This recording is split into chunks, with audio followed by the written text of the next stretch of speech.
Welcome to the Slop Farm. Enjoy the video. You start by gathering essentials now: device, backup codes, recovery email, and the phone number tied to the account.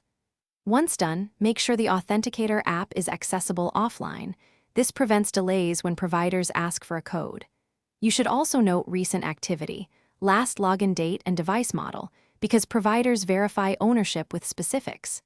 This immediate prep speeds verification, prevents lockouts, and gives you the evidence you need when you contact support to re-establish next steps. You now move to the provider's recovery flow. Choose the option that matches your lost device, or lost authenticator, and follow prompts. Provide backup codes first. If those are unavailable, submit the verification email link or SMS code and only upload ID photos when explicitly requested. Make sure to explain why codes are missing and attach evidence like purchase receipts or last login times. Once submitted, note the case ID and expected response time. This keeps your follow-up efficient and focused. When you receive approval, reinstall or open the Authenticator, then either scan the provided QR code or enter the manual key. Next, perform a test login to confirm two-factor codes are accepted.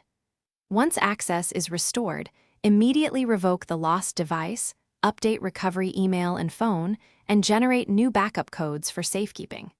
If the process stalls, escalate using your case ID. Provide social proof like shared payment records or contacts, and request phone or chat support. Thanks for watching. Consider subscribing if we helped you today.